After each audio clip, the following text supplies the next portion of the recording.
Have you ever been sitting on the floor with your grandchild, watching them wobble their way from one toy to another, and thought, how do they have so much energy in such a tiny body? It's like their legs just learned how to work, and now they can't get enough of moving them. And yet, when it comes to us, well, sometimes it feels like just standing up too quickly requires a deep breath and a little prayer. But here's the thing, you and that curious, joyful little one have more in common than you might think.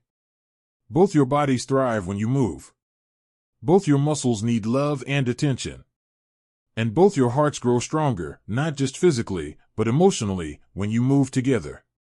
Now, you might be thinking, what kind of exercise can I really do with a 1-year-old? The answer is, more than you think. And no, we're not talking about anything fancy or strenuous. You don't need yoga mats, special outfits, or a big routine. All you need is a few minutes, a little space, and that little smile looking up at you, eager to join in.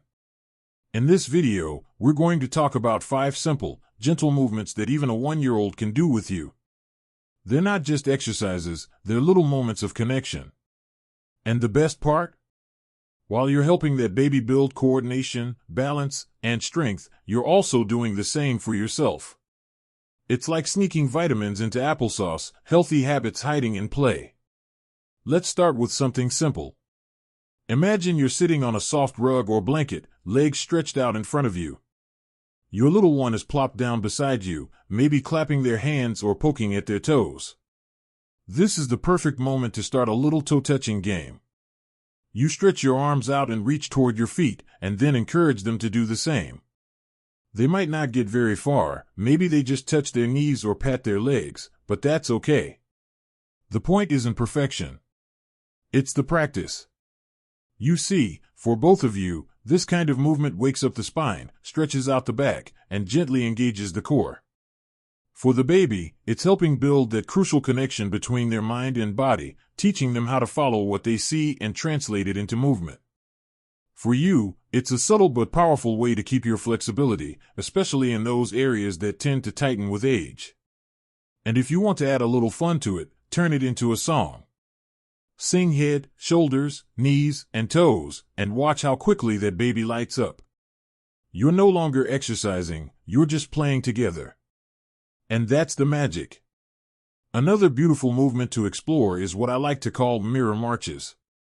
You stand, or sit, if that's more comfortable, and slowly lift one knee at a time, as if you're marching in place. Now, babies at this age are still getting the hang of standing, and they may be holding onto furniture or your hands. That's great. Let them mirror you in whatever way works for them. Maybe they just bob up and down or wiggle their legs in time with you.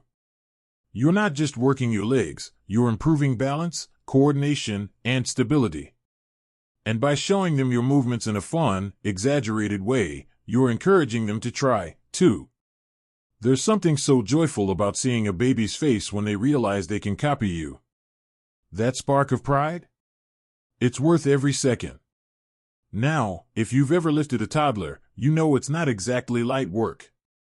They're small, yes, but dense. So why not turn that into a bit of strength building for you?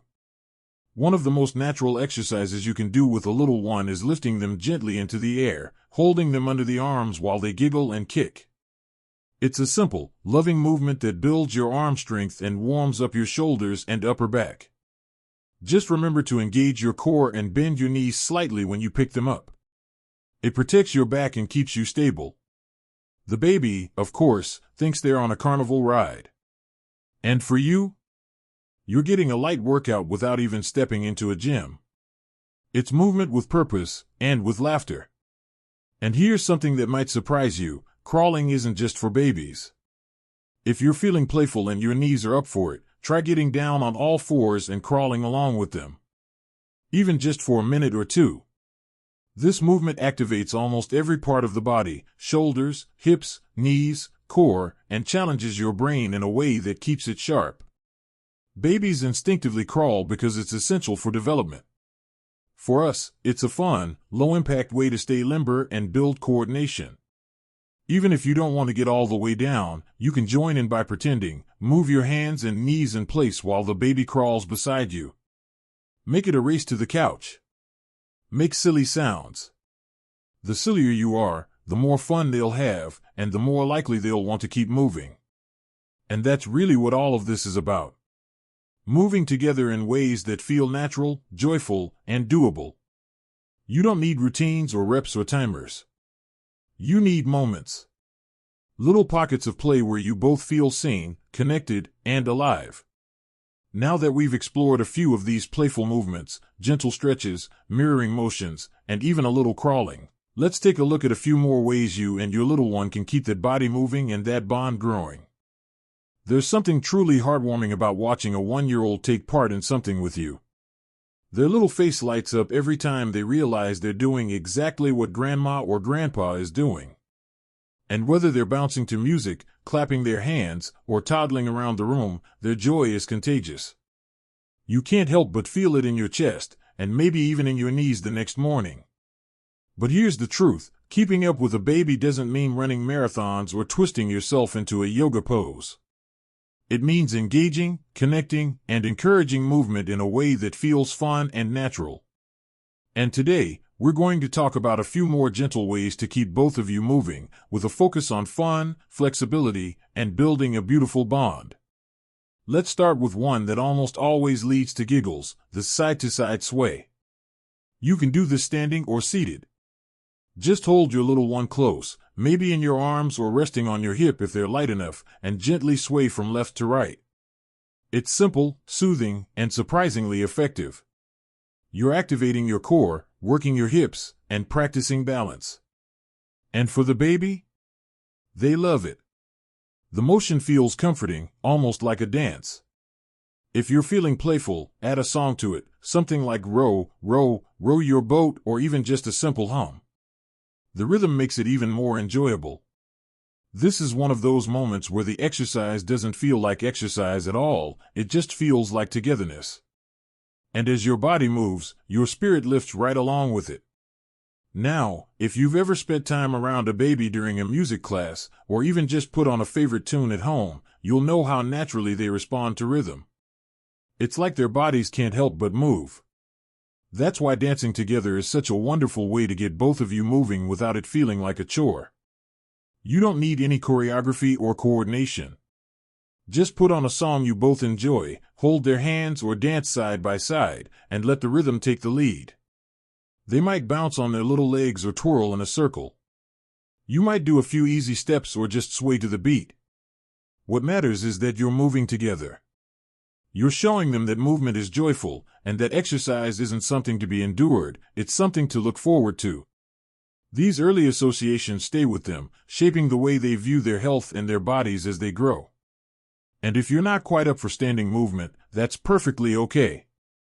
Sitting on the floor or in a sturdy chair with the baby in front of you opens up a world of possibilities. One fun idea is what I like to call follow the leader stretches. You touch your nose, and they copy. You reach for the sky, and they do the same, maybe not as high, maybe a little wobbly, but full of enthusiasm. These small movements help keep your shoulders and spine active, while teaching the baby coordination and focus. Don't worry if they get distracted halfway through. That's normal. Their attention span is still developing, but the repetition helps. Over time, they'll surprise you. One day, you'll reach for your toes and look over to see them doing it right along with you. And let me tell you, there's no better encouragement to keep going than that.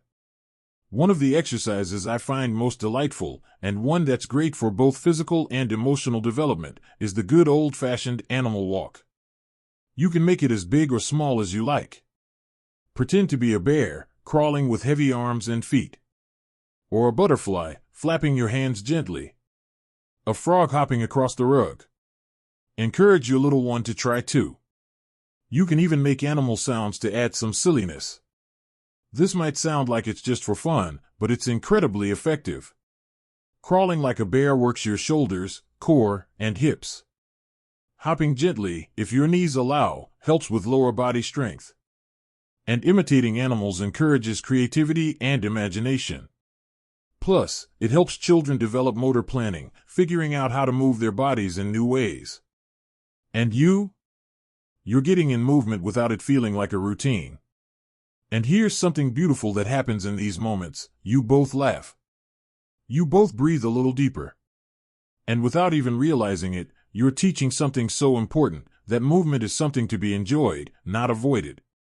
When you think about it, our bodies are meant to move in simple, joyful ways. We don't need to chase after perfect form or count every step. All we need is consistency, a little effort, and most of all, a sense of connection. And moving alongside a child gives you all three, plus a dose of pure happiness. So the next time you're with your little one, whether it's your grandchild, your great niece, or the baby of a neighbor, remember that you don't need to sit on the sidelines.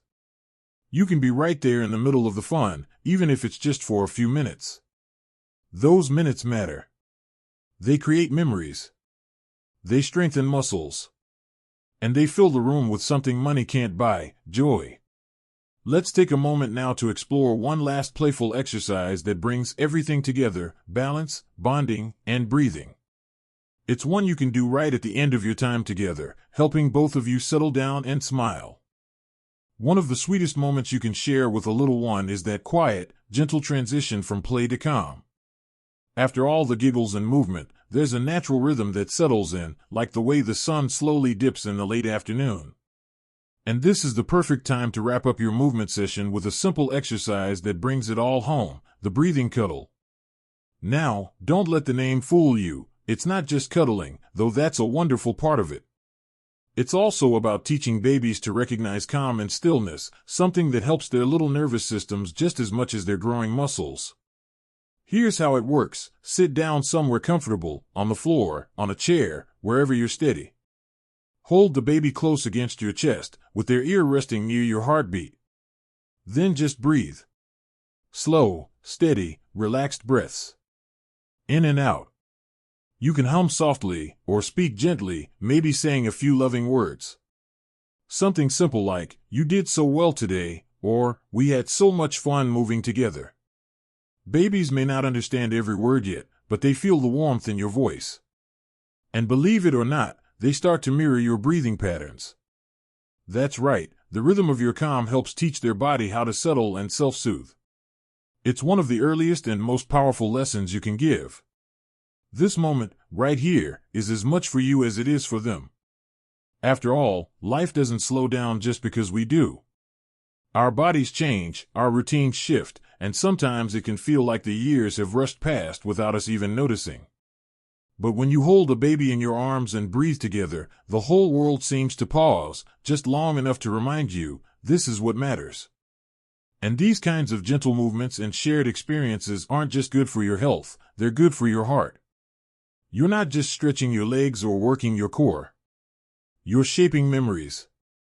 You're creating a foundation for a healthy, active life, both for yourself and for the little one who's watching your every move. Think about it. When a child sees you moving with joy, laughing, trying new things, even wobbling a little but still going, they learn not just how to move, but how to approach life. With curiosity. With courage. With love. That's the power of these tiny exercises. They don't need equipment, they don't need routines. They just need a willing spirit. You don't have to do everything perfectly. In fact, the imperfections are often where the magic happens. Maybe you lose your balance while pretending to be a flamingo. Maybe your knees creak a bit during a bear crawl. That's okay. In fact, that's more than okay, it's real. And babies respond best to real. So whether you're reaching toward your toes, dancing to a silly song, or crawling alongside your grandbaby with a stuffed animal in your mouth pretending to be a puppy, know that you're doing something beautiful.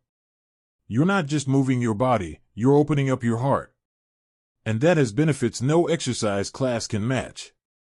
If you've ever worried that your age means slowing down, or that your role is just to watch from the sidelines, I want to gently remind you, you are still the example.